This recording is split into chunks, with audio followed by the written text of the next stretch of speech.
lectures. Today we are going to discuss GPAT 2019 MCQs from question 51 to 75. 51. Which of the following is the property of microemulsion? 1. They have particle size more than 1 micron. 2. They have milky yellow color. 3. They exhibit a viscoelastic gel phase when internal phase is added in excess, or they have poor stability. Let's look at option number 1. They have particle size more than 1 micron. Actually, they have particle size less than 1 micron, around 0.01 to 0.1 micron. So this is incorrect. Option number 2, they have milky yellow color. Actually, they are colorless. So this is also incorrect. And option number 3, they exhibit a viscoelastic gel phase when internal phase is added in excess. And this is the correct answer. They exhibit a viscoelastic gel phase. And option number 4, they have poor stability. This is incorrect because they have greater stability in comparison to other emulsion forms. So our right answer is option number 3. They exhibit a viscoelastic gel phase when internal phase is added in excess. And these three, you can see these three figures. First, microemulsion, it is 100 to 10 to 100 nanometer. Nanoemulsion, 100 to 400 nanometer, and macroemulsion, greater than 400 nanometer. And the term viscoelasticity, it is the property of materials that exhibit both viscous and elastic characteristic when undergoing deformation. This property is exhibited by microemulsion. 52. A volume of blood that flows per unit time per unit volume of the tissue is gastric emptying rate, perfusion rate, elimination rate, or residence time. Here the right answer is perfusion rate. You can simply assume from the question that if the blood is flowing per unit time per unit volume out of the tissue or into the tissue, then the answer will be perfusion. And tissue perfusion can be measured non-invasively with positron emission tomography using the following general techniques. First, clearance or uptake of an inert and diffusible tracer, and equilibrium imaging of a short-lived inert and diffusible tracer, and uptake of a labeled agent that is trapped in capillaries, or a diffusible tracer that is metabolically trapped in cells. In this way, we can calculate tissue perfusion. And next, 53. As per US FDA, NDA's new drug approval for new chemical entities are classified as either P for priority review or S for safety review, P for priority review or S for standard review, P for product review or S for standard review, or P for product review or S for safety review. Here the right answer is P for priority review or S for standard review.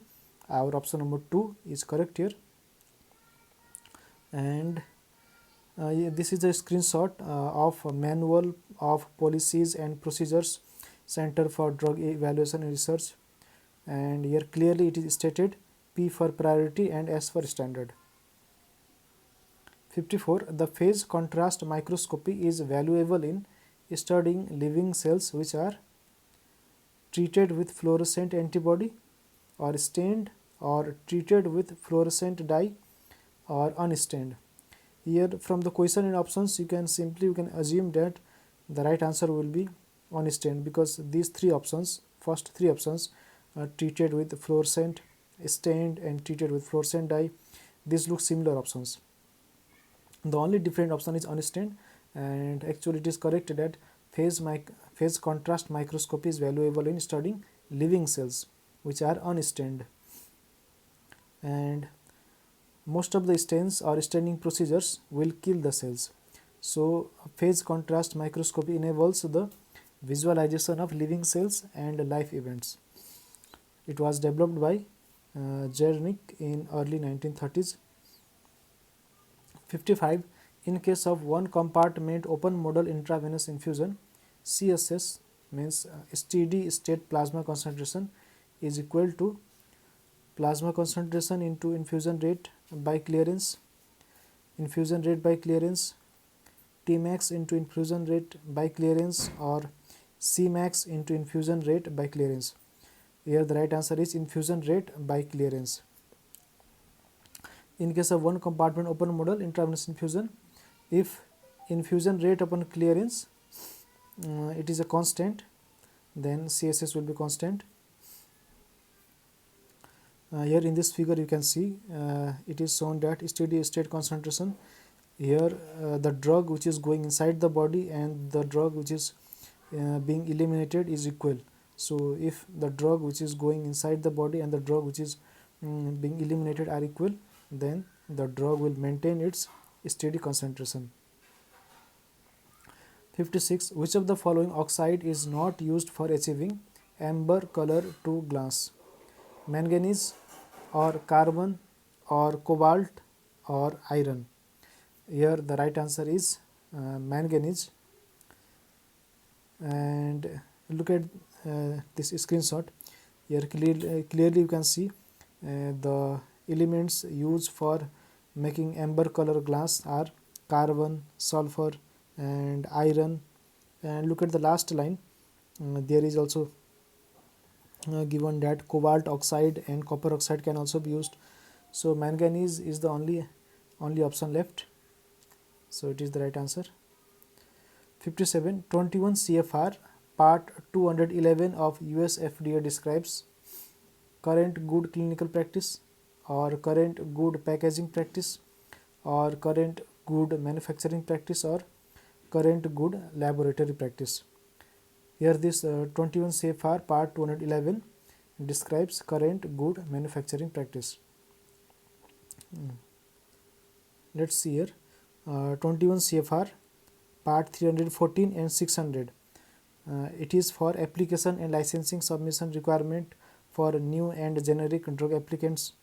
21 CFR Part 210. It is for current good manufacturing practice in manufacturing, processing, packaging, or holding of drugs.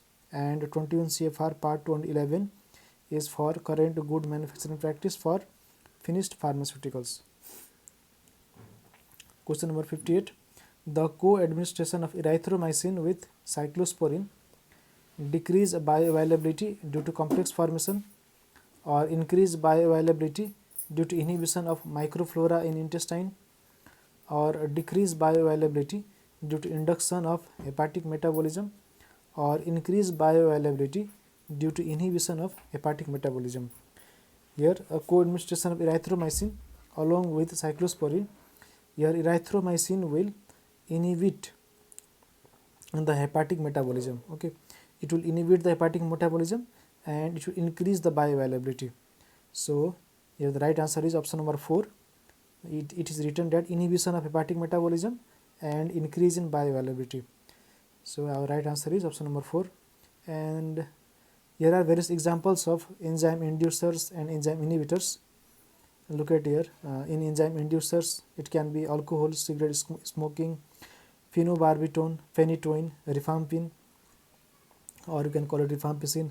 And enzyme inhibitors, there are examples: grapefruit, cimetidine, erythromycin, ketoconazole. And let's see, 59.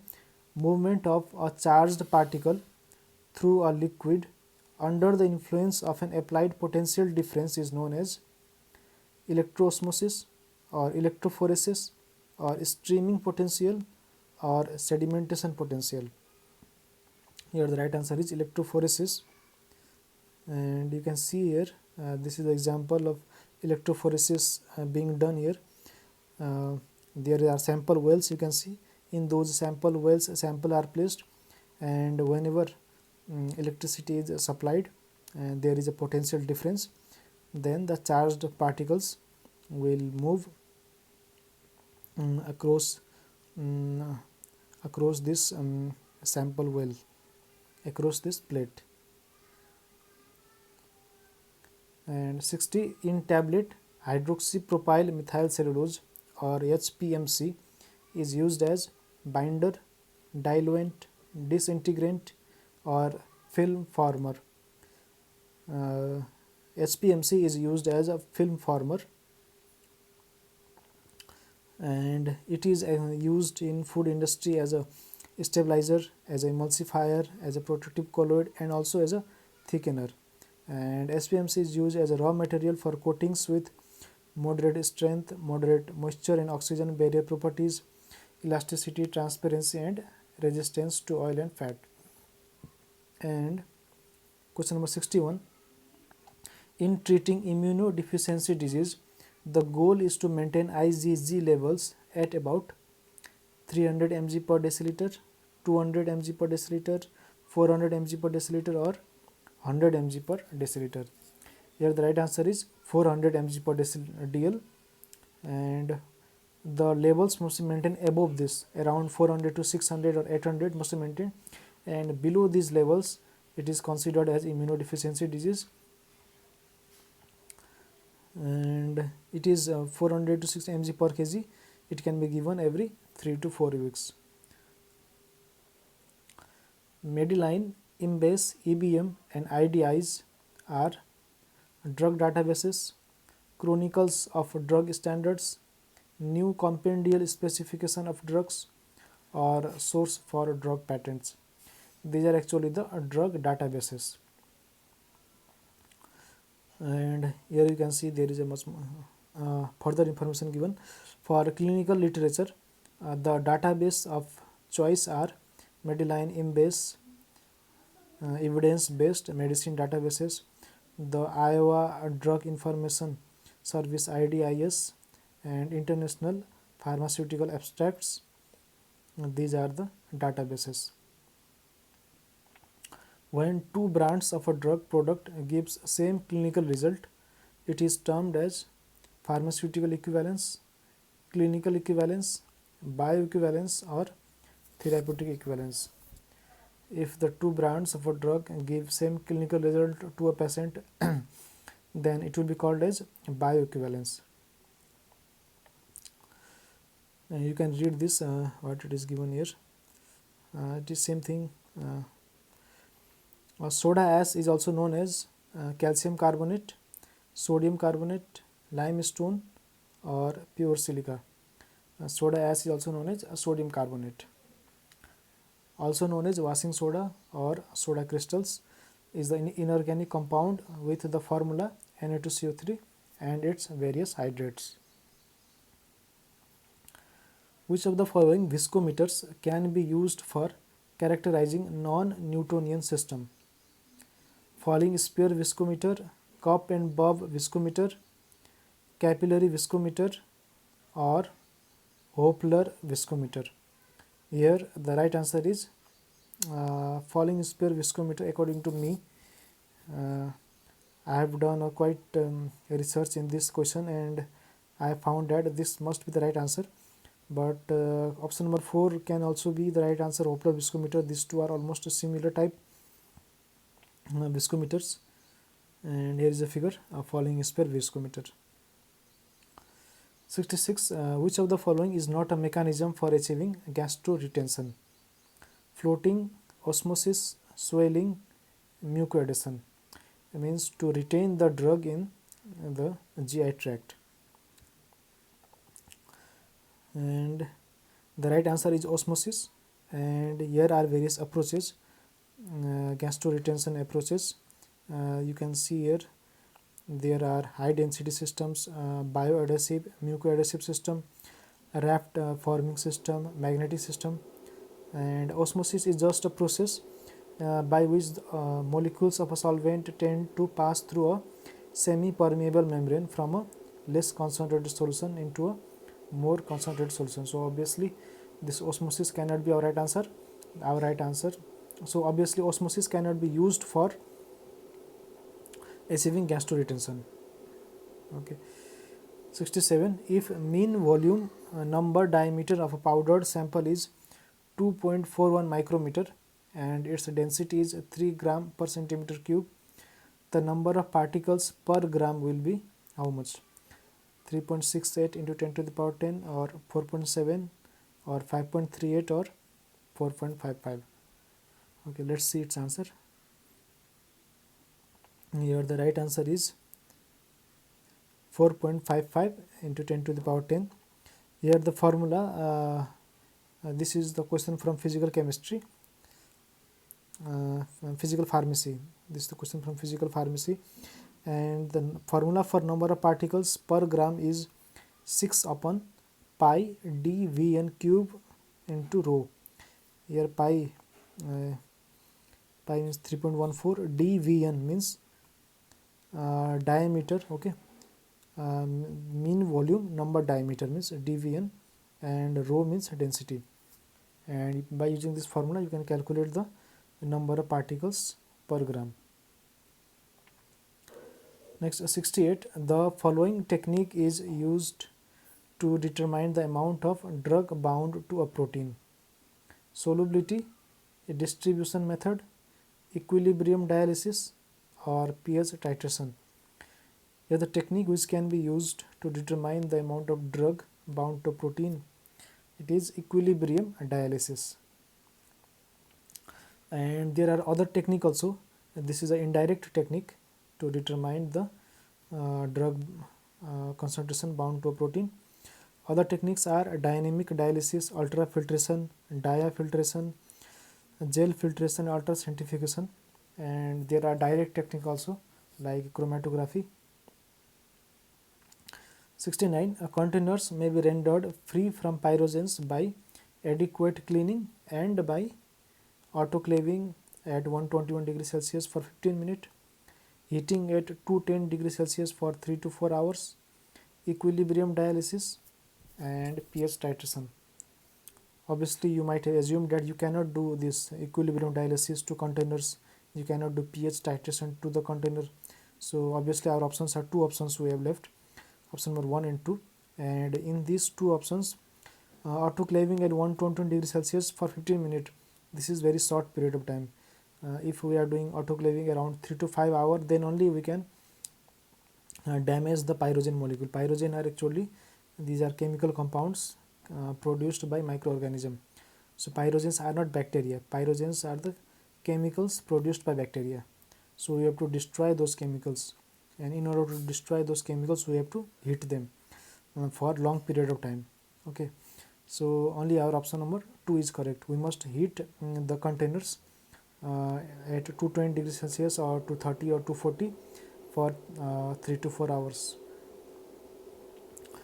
Here it is given that moist heat, why the option number 1 was incorrect, okay, because for moist heat, in order to make our containers pyrogen free, you can see here 5 hours at 121 degrees Celsius, means we must heat 5 hours autoclaving, then only we can make our container pyrogen free. 70. Which of the following statement is not true regarding bulkiness? Bulkiness increases with decrease in particle size. Smaller particles shift between larger ones and increase bulkiness. Bulkiest substance will require container larger than required for less bulky substance, or the reciprocal of bulk density is bulkiness. Here all these options are correct except option number 3. It is stating that bulkiest substance will require container larger than required for less bulky substance. So option 3 is incorrect, and you can read this bulkiness various terms. Bulkiness is the reciprocal of bulk density, is known as the bulkiness or specific bulk volume, okay. It increases with a decrease in particle size, and it may get reduced since the smaller particles may shift between larger ones. So our option 3 is correct here.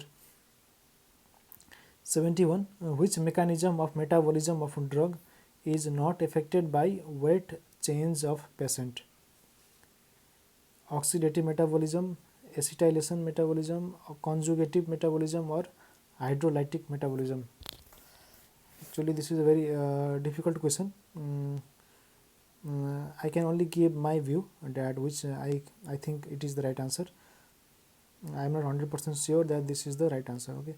I think hydrolytic metabolism might be the right answer here, because hydrolysis does not occur only in the liver, it also occur in blood and lungs, there also hydrolysis can occur. And the other options, acetylation and conjugation, these weight of the patient can affect them, because in acetylation acetyl coenzyme A is used, and the acetyl coenzyme A can be directly produced from fat. Okay, so means if a person is having higher fat content, then he is also having higher acetyl coenzyme A. So in that logic, this will be the right answer.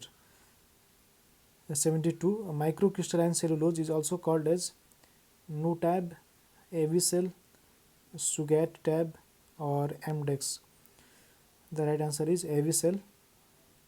Avicel is a trade name for microcrystalline cellulose that has been partially hydrolyzed with acid and reduced to a fine powder used as a fat replacer. 73, GMP regulation are pertaining to minimum requirement to be met by the industry when manufacture and holding of human drugs and veterinary drugs, manufacturing, packaging and holding of human drugs and veterinary drugs, manufacture of human drugs and veterinary drugs, and manufacturing and packaging of human drugs and veterinary drugs.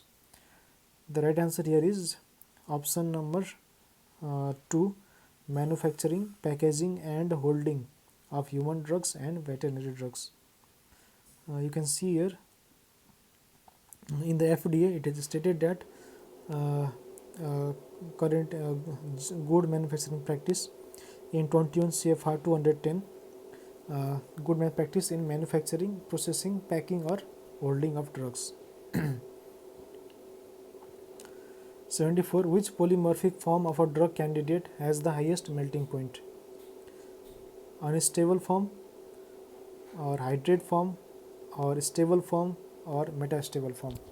Here obviously we can simply assume that the stable form will have the highest melting point. It will not try to melt itself. Here it is stated that when a compound can crystallize to more than one unit cell, it is said to be polymorphic, and the form with highest melting temperature is called the stable polymorphic form, and all other forms are metastable forms. Okay, let's see our last question for today. In case of aerosol testing, a valve delivering acceptance criteria for a volume of 54 microliter or less is plus minus 15% or plus minus 10% or 5% or 75%. The right answer here is 15%. And if the if the volume is 55 to 200 microliter, the right answer would be plus minus 10%. So this was for today. See you next video. Thank you.